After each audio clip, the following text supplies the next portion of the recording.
देश में शिक्षा, स्वास्थ्य और रोजगार, अगर इन तीन अहम मुद्दों पर चर्चा नहीं होगी, हम आगे नहीं बढ़ पाएंगे।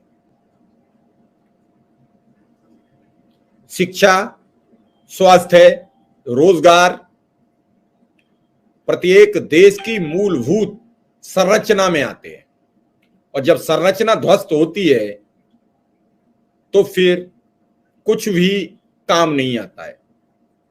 अभी आपने ताजे हालात श्रीलंका के देखे। श्रीलंका से हम अपना कंपैरिजन बिल्कुल नहीं करते हैं ना, श्रीलंका जैसे हालात के लिए जिक्र करते हैं, लेकिन पड़ोसी राज्यों की हालात बिगड़ रही है। ऐसे में हमें बड़ा सतर्क रहना पड़ेगा।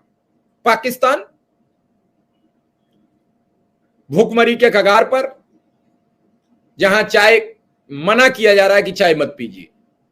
श्रीलंका दाने दाने को मोहताज, जहां सुबह को बच्चे इसलिए सिर्फ न जगाए जाते हैं कि ब्रेकफास्ट बनाना पड़ेगा, और उन्हें 2 बजे के बाद जगाया जाता है ताकि वो एक बार लंच डिनर सब कुछ कर लें और फिर दोबारा सो जाएं। बांग्लादेश आर्थिक हालात बिगड़ते हुए, नेपाल की भी स्थिति कोई बहुत अच्छी नहीं है।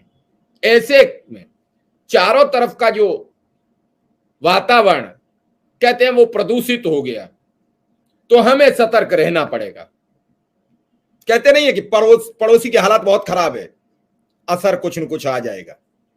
तो उन सब असरों से बचने के लिए हमें खुद को सुदृढ़ करना होगा, और इसके लिए अकेला कोई काम नहीं कर सकता, सरकार भी नहीं कर सकती। हम सबको मिलकर एक फॉर्मेट तैयार करना होगा, लेकिन सरकार के फॉर्मेट के तहत सरकार को अपनी मंशा क्लियर करनी होगी, सरकार को अपनी हालात देश को बताने होंगे। सरकार लगातार जिस हिसाब से 2014 के बाद बनी सरकार, जो टैक्स, जीएसटी, पेट्रोल डीजल के रेट, इन सब से जो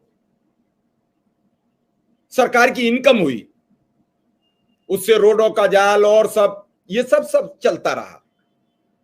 लेकिन जनता को भी बताना पड़ेगा कि हमने आपका पैसा कहां प्रयोग किया। अब मूलभूत समस्या है, उनमें सबसे बड़ी शिक्षा है। देश शिक्षित हो जाएगा तब भी कोई आगे बढ़ने से नहीं रोक सकता। अब शिक्षा के लिए सरकारों की मंशा क्या है?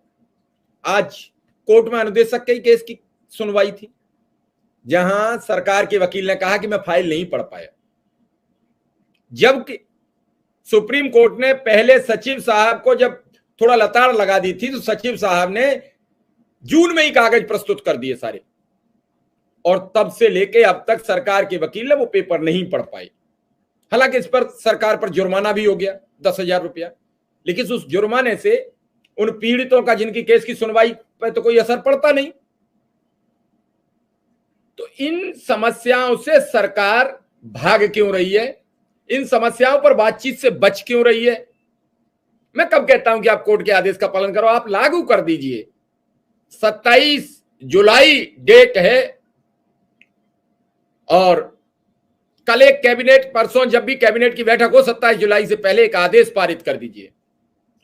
अनुदेशक नियमित किए गए 17,000 के वेतनमान पर ट्रांसफर पोस्टिंग विधिवत होगा।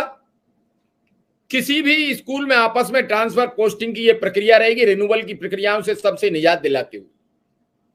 क्यों कोई कोर्ट जाएगा? मैं रिक्वेस्ट कर लूंगा एपी सिंह साहब से, रिक्वेस्ट कर लूंगा विक्रम सिंह से कि वापस ले लीजिए सारे कोर्ट के।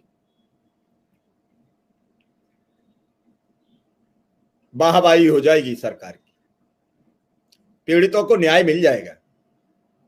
जो 41,000 से संख्या घटती घटती 27,000 आ गई, सब न्याय की राह देखने लगेंगे, और सरकार का इसमें न कुछ जाना है न कुछ आना है। एक आदेश है, सरकार के पास 1-2 हजार करोड़ का साल भर में फंड पर कोई असर नहीं पड़ता है। जहां 7-6 लाख 6.5 लाख करोड़ का बजट पेश होता हो, वहां 1,000 करोड़ जीरो लेवल का फिगर है, कोई असर नहीं पड़ता।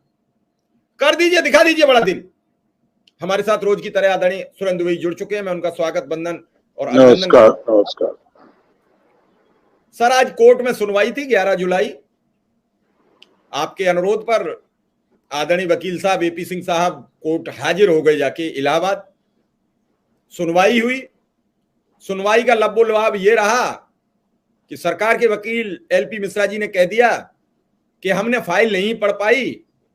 केंद्र सरकार के जो सचिव थे उन्होंने जो फाइल प्रस्तुत की वो जून में की, उस समय कोर्ट बंद था। क्योंकि लॉजिक उनका ठीक भिड़ंत हो रहा था, तो सरकार पर 10,000 रुपया का जुर्माना कर दिया कोर्ट ने और 27 जुलाई की नेक्स्ट तारीख दी कि इतने दिन में आप केस पढ़ के आइए।